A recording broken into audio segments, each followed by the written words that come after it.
how do you feel? Which do you enjoy more? Like kind of small, shallow talk, like when you're meeting new people, having casual conversation, or like deep, thought provoking conversation? Ooh, I would right away. Deep, Yeah.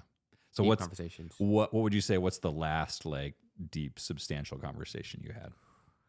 Yesterday, one of my friends and I were having coffee, and he was like, "Hey, man, all right, what's frustrating you?" I'm like, "What do I look like? I'm frustrated?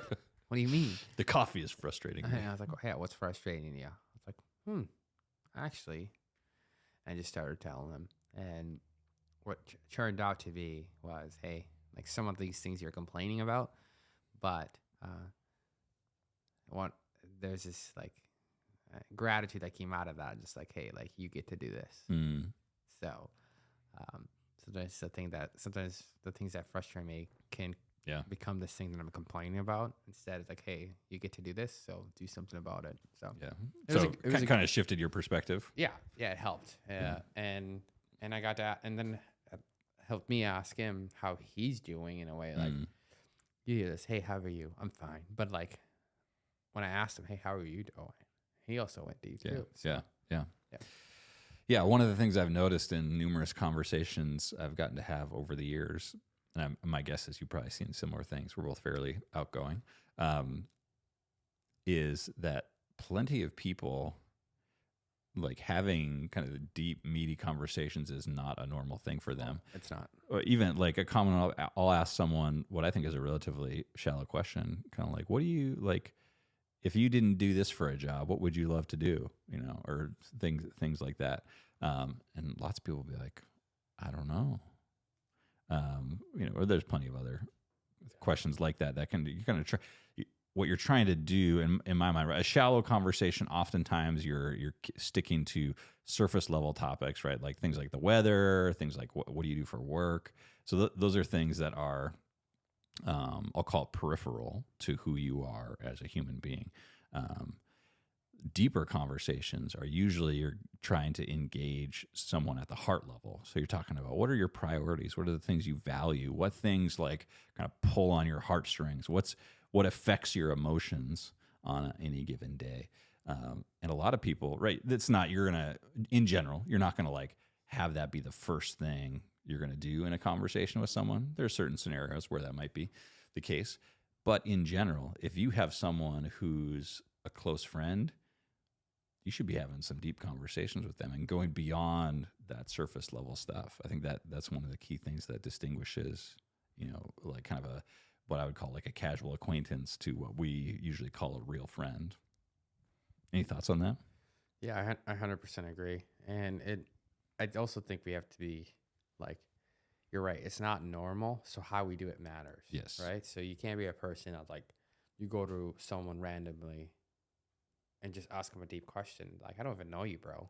Yeah. I'm not going to tell you this. Right. So, but I think this is something you kind of have to build up to. Mm-hmm. But I think it's so important. It doesn't mean just because it's not normal, it doesn't mean we don't have to do it. Yes. We need to do it, especially with our close friends too. Because I feel like I get, anytime I go to an event, great time, love the people that I met. Yeah. But it seems like I'm more tired because I just had all surface level conversations. Mm-hmm. But the ones I remember that I've had a deep conversations with, it's the ones that kind of refresh me. Yeah, that was so worth it because I met this person. We talked about this, you know, but in a way, like some of these events that I go to, I was just like, you know, whether it's a business event or whether it's at church. Church is a lot easier to kind of, I feel like it lets you kind of have a deeper conversation a little bit, but like, especially in the business space, it's like not normal. And when you get to experience that with someone that you met, you know, 4 hours ago, or you met 24 hours ago and you spent multiple days together and you're doing this workshop together, and then you're getting to know about their family and stuff like that. And you just keep going deeper. I think there's a beauty in that. And those are the ones I remember. Yeah. And I think, right, the deep conversations where you're engaging heart to heart, getting to know something about who that person really is, what's fundamental to who they are, is energizing for us. I think because we're created in the image of God, and God's a relational being, right? Father, Son, and Holy Spirit. And what is the energy or the force or the power or the glory of God? It is his relationality. I didn't note the quote down for this, but I think it's Jonathan Edwards, the American theologian from the time of the Great Awakening, talks about the idea that God's glory is revealed in the love between the Father and the Son, and that the Holy Spirit is actually the overflow of the love of the Father to the Son. And we're created in the image of God. So, right, what Edwards is saying and what I think the Bible is saying is that, like, right, the Father loves the Son so much. He gets excited and energized when he sees Jesus, and Jesus gets excited and energized when he sees the Father, and they connect on a heart level, and we are created in that image. So it's energizing and filling for us when we are able to connect with someone else, another person who's created in the image of God on that same level. Yeah. So what questions should we ask our friends? Or, I think don't take this as like, here's the formula and do it this way. Like, I think the beautiful thing is like, get to know people's testimonies, get to know people's stories, because in their story, in their testimony, you can see how God has moved in their life. Yeah. And then I think asking those questions are always deep questions of like, hey, tell me how you grew up. Yeah. So how are you doing with that now? Or like, it's like, there's something about that, someone's testimony, like starting there, I would always recommend. And I would always just don't ask questions just because you want to ask a deep question. Like, actually, ask the right question too. Yeah, right. Yeah, different scenarios are going to call for different ways of getting to those heart level conversations. But I think even in a 60-second interaction, you can get to that point. But there needs to be an intelligence the way that you do that. You're not just going to come in blundering into a conversation and be like, "Hey, tell me what's the worst thing you ever did?" Like, yeah, that's going to reveal something about them, but they're probably not going to answer that question. So, but before I'll give a couple examples of questions. Before I do that, though, I think it might be helpful to point out this framework. I feel like there's kind of three different directions you can think of if you're wanting to connect with someone on a heart level. One is doing exactly what you were talking about, is you're going to kind of have a past-facing conversation. Say, okay, tell me about where you came from. Tell me about how you grew up. Tell me about your parents. And oftentimes that's an easy place to begin for most people, because that's something they're familiar with. And it's normal to say, how many brothers and sisters did you have? Or what was growing up like for you? Or where did you grow up? That stuff can be kind of entry-level stuff into deeper conversations. So past-facing, present-facing conversations would be saying, okay, what's like currently true in your reality? So that's the question that your friend asked you that you mentioned at the start, is what's frustrating you? That's saying what's going on right now. And then the third one is future-facing, right? Asking questions about like, where are you going? Who do you want to be? What do you wish would be true a year from now? Those kind of questions. Those are another opportunity for people to reveal what's going on in their heart. So that's past, present, future. Those are sort of three directions to think. So here's one of my favorite questions when you're thinking past-wise. And here's why. I think this is a great question, because it lets the person you're asking, or the people you're asking, if it's a group, kind of determine the depth or the intensity of that, of how they want to respond. I love asking this in a group of people who know each other fairly well, or at least have some connection, and I want to take the conversation to a deeper place, is what are 2 or 3 things that have significantly shaped who you are? So, right, that's a pretty wide open question. They could point to, well, like if someone was to ask me that question and I was to answer it on a relatively shallow level, I might say, I'm the oldest of 7 kids. So I've kind of always been the leader, the initiator. That'd be one piece. If I wanted to go a little bit deeper in that, I could say something like, well, as the oldest of 7 kids, I had a lot of responsibility and was kind of left to fend for myself a lot of times, because my parents were busy taking care of the 6 other siblings, 2 or 3 of whom were probably, babies at any given time. Right. And the answer of those is, the second one is a little bit more, you get a little bit more of a sense of what's actually going on in my heart, versus just kind of like, here's my capacity as a result of that. I'm curious, how would you maybe give me an example of how you would answer that question? What are 2 or 3 things that have significantly shaped who you are today? Yeah, it's funny. I was talking to my mom today, and I always look at people that have shaped me in so many ways, and I highlighted like her and my brother and my grandpa. Right? It's like how they've shaped me. I can just say, okay, I had my brother, my mom, and my grandpa just made a big impact on me. So that's relatively shallow, yeah. But it definitely tells someone a significant thing about you. Yeah. And if I want to go deeper, it could be like the way they shaped me, right? I was just talking about my brother. It's like, when there was a season of just like hard, the business was just really, really hard and didn't know if we were going to make it. And just, he was the kind of the breath of fresh air. I was like, keep going, keep going. Yeah. That was an impact, Yeah. My mom, the thing that she would do is,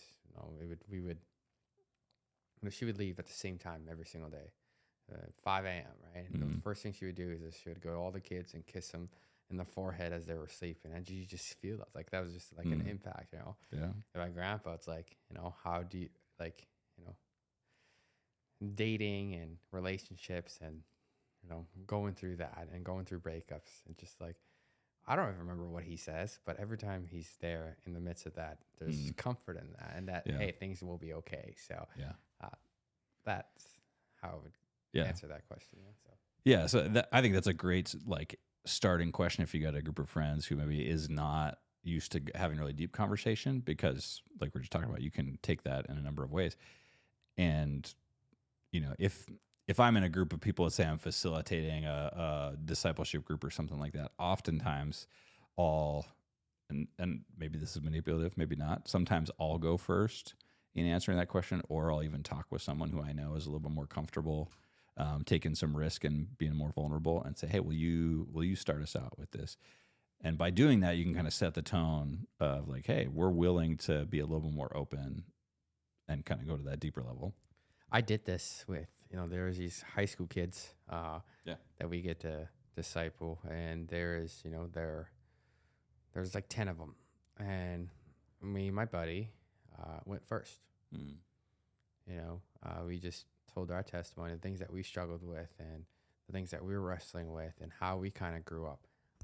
And then what we saw, the outcome of that, was one of the other kids went first, and he went deeper and just kept, it just kept going around. And those guys, the thing that I heard that night is like, hey, I've never seen anything like that, or that was so different, or I've never experienced anything like that, or it's like, it's like a breath of fresh air sometimes when you go deep. Yeah. So here's a second one, kind of past facing. I think another question that's a more specific application of this previous question is, what part of your parents do you see in yourself? And again, that someone could answer on a fairly shallow level, like my dad loved Minnesota Vikings. I love Minnesota Vikings. Or on a fairly deeper level. And I think that's fun because you get to know a little bit about someone's family history. And if you want to follow up on that one, you can say, okay, well, is that a good thing or a bad thing?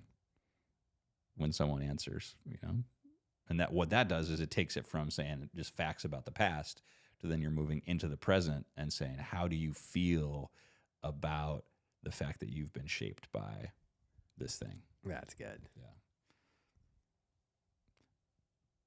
So I'll give a third. This is kind of moving into the present. I think another great question to ask, particularly if you're with a group of Christians, this would be a little bit weird to ask. If you're like with coworkers or something like that. Those other questions, previous questions, they're great questions to ask in a coworker context. Because here's the thing. This is kind of a side comment.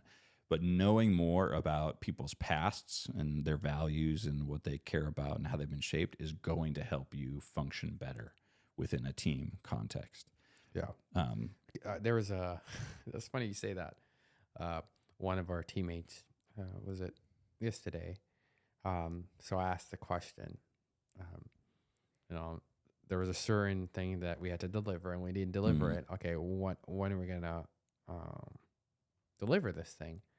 Well, his response was, well, we usually have more time. This is not my fault and things like that. Yeah. And and I replied right away. I was like, I'm not blaming anyone. I'm not blaming you. I just want to see if I can help. Yeah. Right. Yeah. And he's like, oh, okay. And then we got into deeper questions like, okay, what was your past work experience? How was that? How do you usually take kind of like why did you assume that this was a blame is that thing? something that I do a lot? Is there something that I so because I just didn't think anything of it, but it helps me next time totally to communicate with him if something doesn't get delivered, that we need to. So, but yeah, it's like sometimes even the meaning of our words can look different for someone else. For sure. Yeah. And that's part of having some of these conversations that get to the heart level with your friends is going to help you understand and navigate life better together with each other, right? If one of your friends is blowing up about something consistently, or they always get annoyed when another friend does this thing, most likely those emotions, those things have roots in their past, and understanding the why that is going to be helpful. So that's past stuff. In the present, I think two really good questions. One, you mentioned it earlier. I think the question of, hey, what's frustrating you is a great question to ask people. Or what's keeping you up at night? What's keeping you up at night? Yeah. Mm-hmm. Both of those are getting at, they're engaging someone's emotions, which if someone's emotions are engaged, their heart is engaged. Yeah. Yeah. One of the questions I like to ask, I don't know if this would be the present or more of past, more of future, but I think it could work for both. It's like, okay, what do you want? Yeah. Yep. What do you want? Yeah. What do you want, or what do you need, or even like, what do you really need right now? Right. If you say, what do you need to someone, they might kind of be like, well, I need a nap. And that's maybe true. Maybe that is really what they need. But oftentimes adding, adjective in there, like, what do you really need, pushes someone to actually, hold on, I'm going to take a second longer and think about this. That's good. That's really good. What's next? So this is going back. If you're with a group of, brothers and sisters in Christ, I think a great question to ask is, hey, what's God doing in your life in this season? And that can lead to some great conversations. What is he telling you? Yeah. That's I feel like when we say that, though, some people that don't have deep conversations, like, oh, you're just spiritualizing it. No, it's like, I just wonder what he's saying to you that, because a good follow-up question is like, hey, are you doing the thing he's asking you to do? Yeah. Right.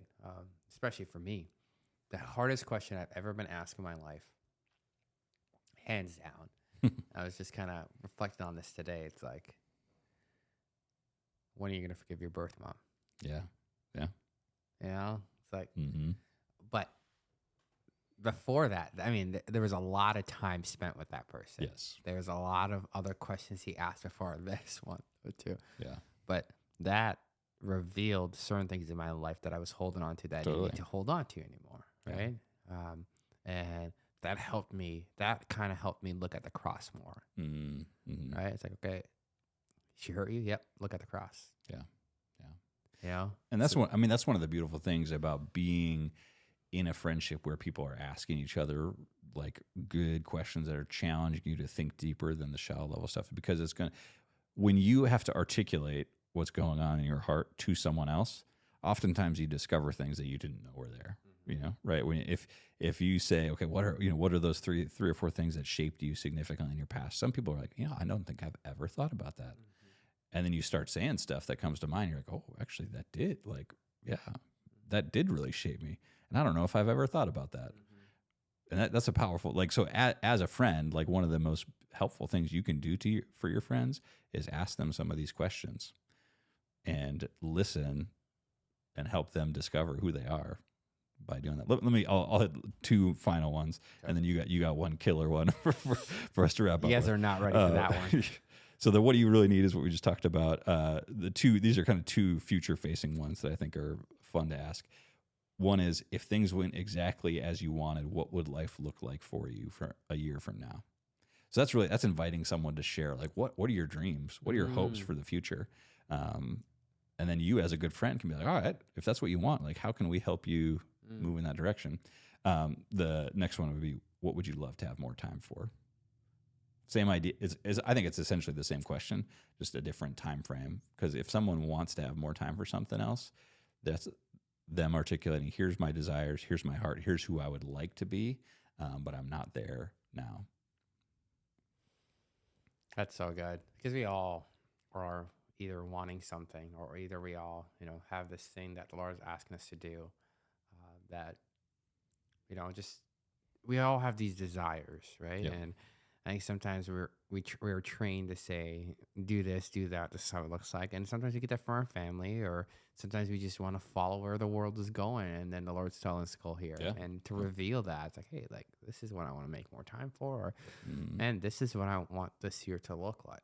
And I think that's really important. Yeah.